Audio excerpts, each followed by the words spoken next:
ارے سنو سنو خوشخبری سنو، کیا خوشخبری ہے؟ جو روزہ دار ہے اس کے لیے اللہ کی طرف سے 2 عظیم الشان خوشیاں ہیں۔ روزہ دار کے منہ کی بو وہ اللہ تعالیٰ کو مشک کی خوشبو سے زیادہ محبوب ہے۔ امام مسلم نے اس حدیث مبارکہ کو روایت کیا ہے۔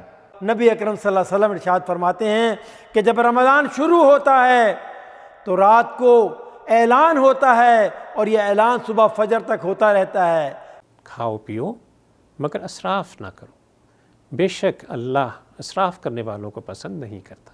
اللہ کا کلام قرآن ساری کائنات کے کلام سے برتر اور اعلیٰ ہے۔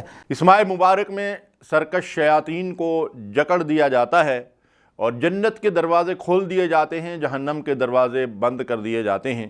روزے کا تو بہت اہتمام کرتے ہیں لیکن نماز میں کوتاہی کرتے ہیں، غفلت کرتے ہیں۔ رمضان مبارک مخاطب ہیں ان لوگوں سے جن کو اللہ کی ایک عظیم نعمت ملنے والی ہے۔ رمضان المبارک میں بارگاہ الہی سے رحمتوں اور برکتوں کی بارش ہوتی ہے۔ اس کا ہر لحظہ انوار و تجلیات اور رحم و کرم لے کر آتا ہے۔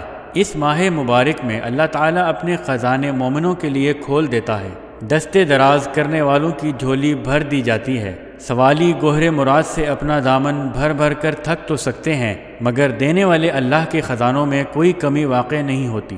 اس نعمت عظیم کو پانے کے لیے ہم آپ کی مکمل رہنمائی کریں گے۔ ہر روز رمضان کے حوالے سے ویڈیوز اور خلاصہ قرآن اردو اور انگریزی میں نشر کریں گے تاکہ رمضان کی اصل روح تقویٰ کو حاصل کر سکیں۔ اس اجر کو مزید بڑھانے کے لیے اپنوں کو ہرگز نہ بھولیں۔ ان ویڈیوز کو زیادہ سے زیادہ شیئر کریں تاکہ زیادہ سے زیادہ لوگ اس سے مستفید ہو سکیں۔ ہمارے یوٹیوب چینل دروس قرآن کو سبسکرائب کرنا نہ بھولیے۔ نوجوان ہمارے ویب پیج رمضان اسپیشل کو وزٹ کریں۔ رمضان سے متعلقہ آڈیوز، ویڈیوز اور عظیم تفہیم القرآن یہ سب کچھ آپ انٹرنیٹ کے ذریعے اپنی گاڑی میں بھی سن سکتے ہیں۔ پیج کا لنک ڈسکرپشن میں موجود ہے۔ جزاک اللہ خیر۔ اللہ ہم سب کو رمضان کے ثمرات سمیٹنے کی توفیق عطا فرمائے، آمین یا رب العالمین۔ قرآن کریم میں اللہ رب العالمین نے رمضان مبارک کے لیے ارشاد فرمایا، یا ایھا الذین آمنوا کتب علیکم الصیام، اے ایمان والو، امت محمد صلی اللہ علیہ وسلم کو مخاطب کر کے ارشاد فرمایا جا رہا ہے کہ ہم نے تم پر روزے فرض کر دیے۔ اللہ اکبر! کیا یہ روزے اس امت پہ فرض ہوئے؟ نہیں، بلکہ جس سے پہلے امتیں تھیں یہ روزے تو ان پر بھی فرض ہوئے تھے لیکن انداز الگ الگ ہے روزے رکھنے کا۔ یہ جو رمضان المبارک اس امت کو ملا، کس کو؟ امت محمد صلی اللہ علیہ وسلم کو۔ کتنی نعمتیں اس رمضان میں عطا ہوئیں۔ یہ رمضان نعمتوں کا مجموعہ ہے، اور کیوں نہ ہو، اتنی نعمتیں کیوں نہ ملیں؟ آخر کس کی امت ہے یہ؟ نبی منفرد ہے، امام الانبیاء ہیں، سید المرسلین ہیں، حبیب رب العالمین ہیں، تو اسی طرح ان کی جو امت ہے وہ بھی اللہ کو بڑی پیاری ہے۔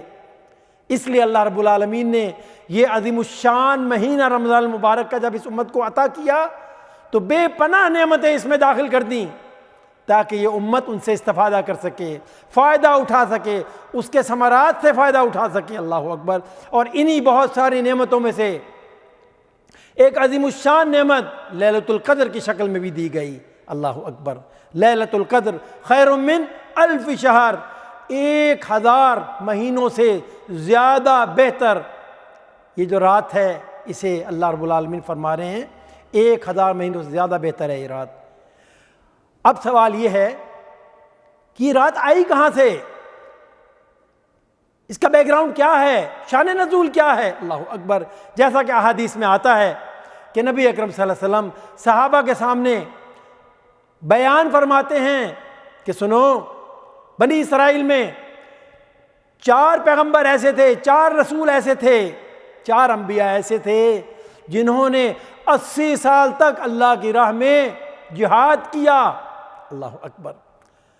صحابہ جب سنتے ہیں تو غمگین ہو جاتے ہیں، پریشان ہو جاتے ہیں، عرض کرتے ہیں اے اللہ کے رسول صلی اللہ علیہ وسلم، کتنے خوش نصیب تھے وہ لوگ، وہ انبیاء اور ان کی امتیں جنہیں لمبے لمبے عمریں ملیں اور انہیں نیک اعمال کرنے کے لیے بہت زیادہ مواقع ملے۔ ہماری تو عمریں اتنی کم ہیں، ہم اتنے اعمال کیسے کر سکتے ہیں؟ غمگین تھے، اداس تھے، پریشان تھے، کہ اسی حالت میں جبرائیل امین اللہ کی طرف سے یہ خوشخبری لے کے آتے ہیں، انا انزلناہ فی لیلۃ القدر۔ اللہ اکبر۔ اے حبیب اکرم صلی اللہ علیہ وسلم اپنے ساتھیوں سے فرما دیں غمگین نہ ہو، اداس نہ ہو، اللہ کی طرف سے بشارت آ گئی کہ تمہیں وہ رات عطا کر دی گئی ہے جو 1000 مہینوں سے زیادہ افضل ہے۔ اللہ اکبر۔ غور کیجئے ذرا، کتنی لاڈلی امت ہے یہ اللہ کی، کیوں نہ ہو، کس نبی کی امت ہے یہ؟